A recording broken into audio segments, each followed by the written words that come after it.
The test is in 4-part, Part 1, Part 2, Part 3, and Part 4. Now look at Part 1. Part 1. You will hear a conversation between a university student and a librarian about using the city archives. First, you have some time to look at questions 1 to 4.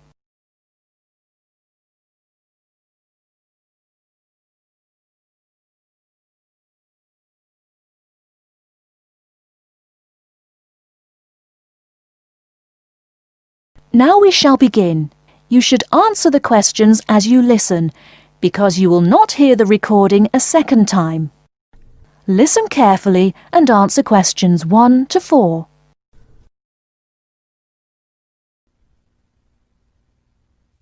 Hello.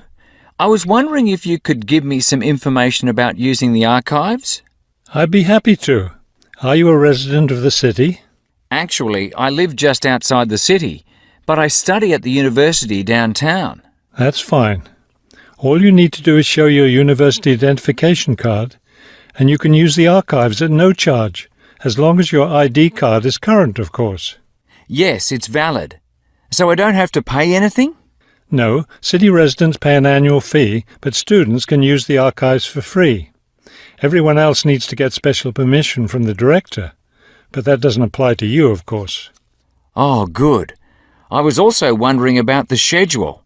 I have classes every day, Monday through Friday, and I also have a part-time job, so I could really only use the archives on weekends.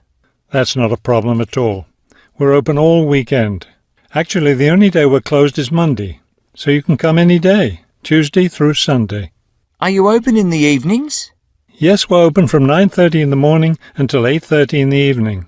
That will fit my schedule well.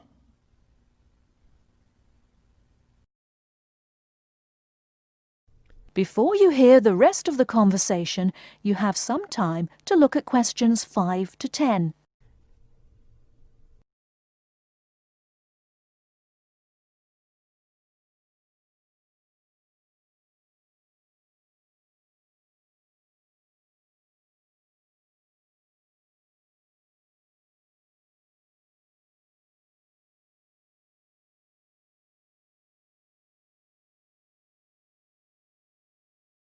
Now listen and answer questions 5 to 10.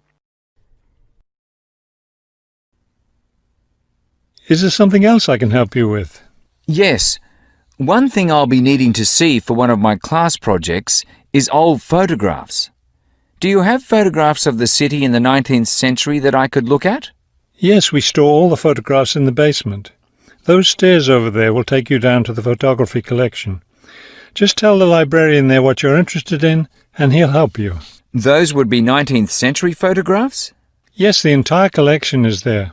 Now, if you're interested in seeing documents from the 19th century, those are right here on the ground floor. I would like to see some of those documents. Does that collection include newspapers too? No, all the newspapers from the earliest ones in the 18th century up to the current time are on the second floor. Here, let me just give you this map of the archives, and you'll be able to find whatever it is you need. Thank you. Oh, I see you have a whole room devoted to maps. Yes, on the 3rd floor. That's great, because one thing I need to do is look at how the city has developed over time. I'm sure you'll find a lot of helpful information there. Of course, some of the maps are several centuries old, so generally visitors are only allowed to see photographic reproductions of them. That shouldn't be a problem. What's this on the 4th floor? Ogden's Woolen Mill. As I'm sure you know, Ogden's Woolen Mill was the major entity responsible for the growth of this city in the 19th century. The Ogden heirs gave money for the archives to devote an entire floor to information about the history of the mill. Will I be able to find information about the Ogden family there? Photographs, personal papers, things like that? Probably the family photographs are stored downstairs in the photography collection. The personal papers would be on the 5th floor, where we keep all the personal papers of famous residents of our city. Thank you so much for your help. I'll be able to do a lot of my research here. That is the end of part 1. You now have half a minute to check your answers.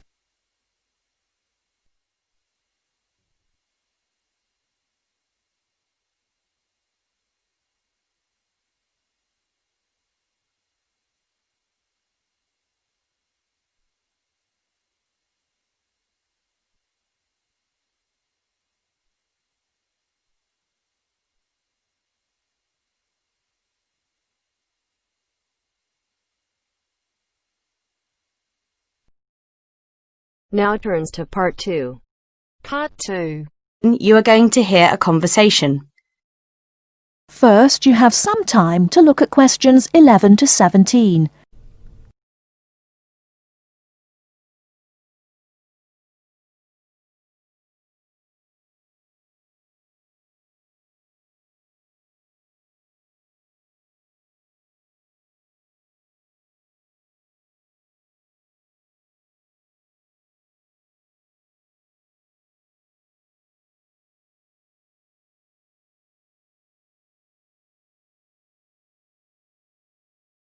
Now, listen carefully and answer questions 11 to 17.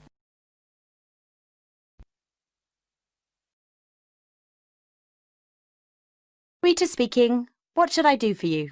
Oh, hi. I'd like to order some stationery. Could I know your name? Jackson Paris. Right. Can I just confirm your account number and the name of your company, Jackson? Sure. The number is 692411. 692411. Right. And you're from Rainbow Computer? No, the company is Rainbow Communications. Oh, OK. I'll just fix that on the system. Communications. And what would you like to order, Jackson? Envelopes. We need a box of A4, that is, normal size envelopes. White, yellow or manila? We'll have the plain white, please, but the ones with the little windows. OK, 1 box.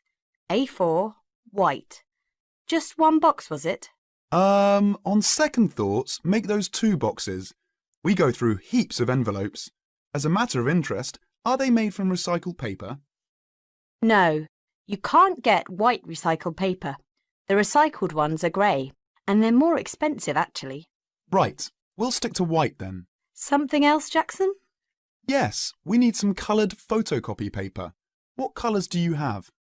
We've got purple, light blue, blue, light green, whatever you want pretty much. There are 500 sheets on the pack. Let me see. We're going to need a lot of blue paper for our new price lists. So can you give us 10 packs, please? Make sure it's the light blue, though. 10 packs of the light blue. Anything else that we can help you with? Let me think. What else do we need? I'm sure there was something else. Pens, paper clips, fax paper, computer supplies, office furniture. Oh, yes. We need floppy disks. Do you have those nice coloured ones? Yes, but they're a bit more expensive than the black ones. That's all right. I'm not paying anyway. Right, floppy disks. What about diaries next year? We've got them in stock already, and it's a good idea to order early. No, I think we're all right for diaries, but something we do need is one of those big wall calendars. You know, one that shows the whole year at a glance. Do you stock those? We certainly do. OK, can you include a wall calendar then, with the other stuff? Just make sure it's got the whole year on the one side. Sure. Before you hear the rest of the talk, you have some time to look at questions 18 to 20.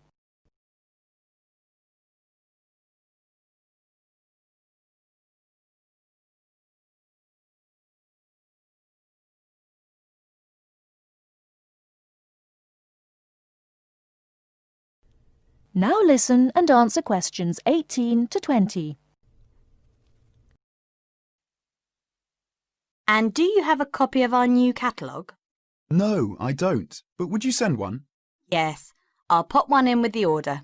You'll find it a lot easier to remember what you need if you have our catalogue in front of you next time. Yes, good idea. And when can you deliver this? Should be with you tomorrow morning.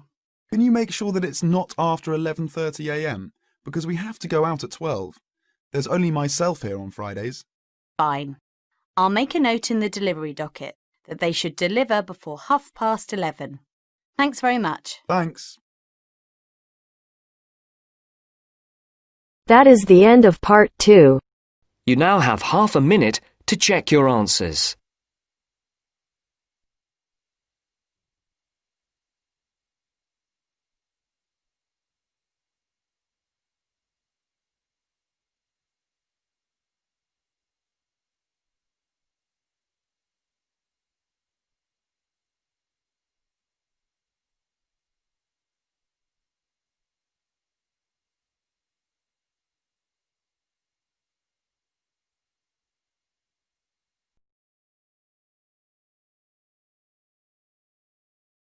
Now turns to part 3.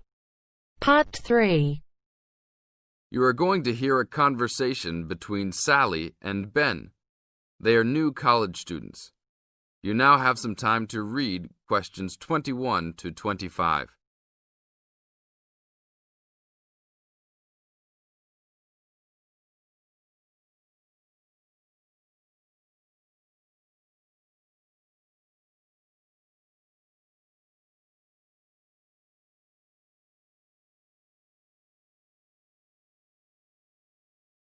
Now, listen to the first part of the conversation and answer questions 21 to 25.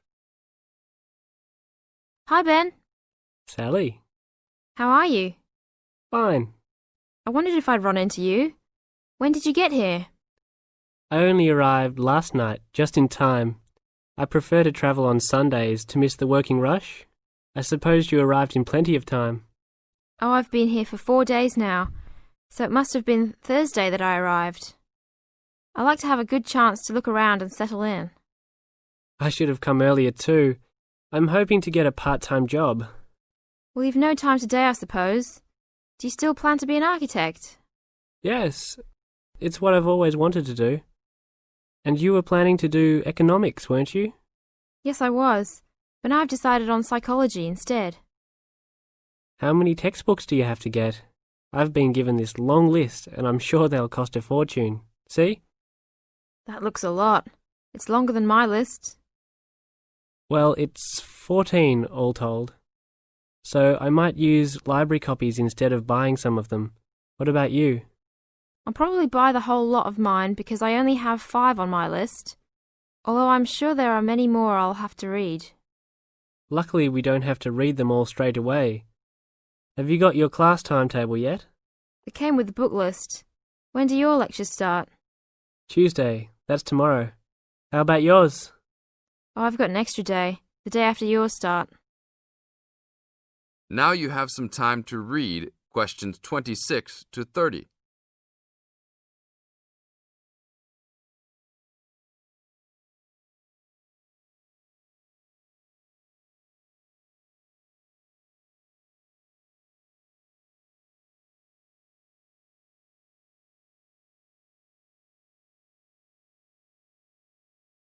As the conversation continues, they are talking about their new college life. Listen carefully and answer questions 26 to 30. It's nothing like school, is it? Not so far, and the lectures will certainly be different. Do you have any special approach for keeping up with lectures and the amount we have to read? Well, I usually try to read every word in a book, in case I miss something important. So I suppose I'll try to write down every word of the lecture if I can. Oh, I couldn't do that. I'd get cramp in my fingers, and I wouldn't really hear what was being said. I usually skim a book when I read, and underline key parts, so I guess I'll try to make notes on the main points of the lecture. Have you thought of using a cassette recorder? You mean to record the lecture? Yep. Then you could make really good notes. Is it allowed? I think so. It must be. Plenty of people seem to do it. It has to be better than trying to write every word as you listen. Anyway, what's your first lecture about? Oh, it's on the Industrial Revolution. The Industrial Revolution? Sounds boring to me. Not really. It made a big difference to everything, including architecture eventually. So what's your first lecture about? It's about what separates humans from other animals. Okay. Look, I was on my way to the library to check out some of these books on my list. I have a tutorial paper to give in a couple of weeks. Oh, what's the topic? Well, I think our lecturer must have trouble thinking up topics. The topic is, why study architecture? I don't know. It could give you a chance to set out what you want to do. I guess so. Have you been given any tutorials to do yet? Yes. Mine is called Needs for Sleep. Sounds almost as interesting as mine. That is the end of part 3. You now have half a minute to check your answers.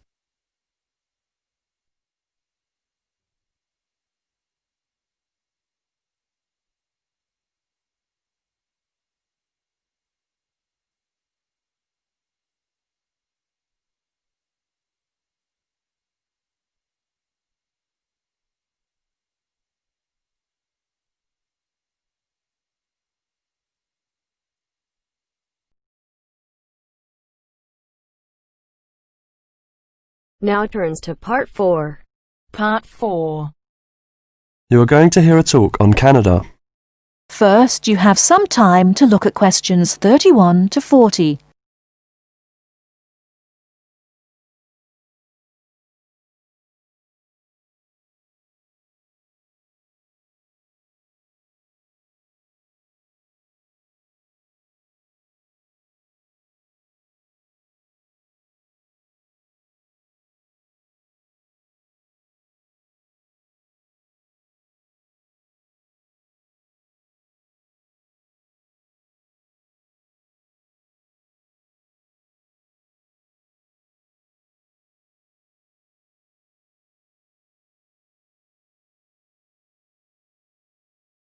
Now listen carefully and answer questions 31 to 40. Good morning and welcome to this talk on Canada. Many people think of Canada as a land of ice and snow. They think of it as a young country with few inhabitants, a country of English-speaking white people. While some of this is true, it is also an inaccurate description of the country we call Canada. Canada lies in the northern half of the continent of North America. The most northern parts of Canada are sometimes called the land of the midnight sun, because at certain times of the year the sun never sets and is still shining faintly at midnight. This northern part of Canada is cold and mostly snow-covered all year round. Most of the people who live in this northern part of Canada are called Inuit or Dene. They were once called Eskimos. They are the original people of this land and are part of what are called the First Nation. As we move to the more southern parts of Canada, the land changes and so does the people. Moving from east to west in southern Canada, we travel from the Atlantic provinces of Nova Scotia, Newfoundland, New Brunswick, and Prince Edward Island. These small provinces, with small populations, border on the Atlantic Ocean. The land in these provinces is not very fertile, so fishing, forestry and mining are the main industries, although in some small areas, agriculture is also important. If we travel west from the Atlantic provinces, we come to central Canada, composed of the large provinces of Quebec and Ontario. Both provinces are rich in natural resources, have fertile land, and are the centres of industry for Canada's largest cities. Toronto and Montreal are found in these provinces. The province of Quebec is the centre of French language and culture in Canada. In fact, Montreal is the second largest French-speaking city in the world after Paris. Finally, in the far west of Canada, we come to the province of British Columbia. This province is separated from the prairies by the Rocky Mountains and is bounded on the west by the Pacific Ocean. British Columbia is often called simply the West Coast. British Columbia is an attractive place for tourists because of its mild climate, spectacular mountains, seacoast and beautiful forests.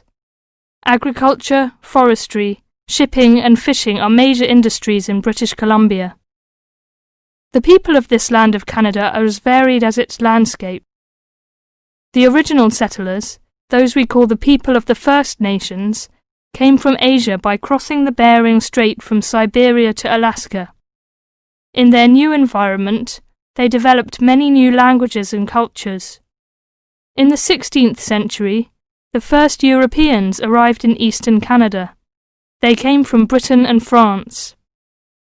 By making treaties with the original inhabitants, they gradually established colonies in eastern and central Canada. After a war with France, Britain took over the French colonies in Quebec and eastern Canada. By the end of the 18th century, all of Canada was under British rule. From this time until the present century, most of the immigrants to Canada were British, Scottish and Irish. In this century, however, Canada has had an influence of settlers from all over the world. There are now hundreds of thousands of people from Asia, Africa and South America who now call Canada their home. That is the end of part 4. You now have half a minute to check your answers.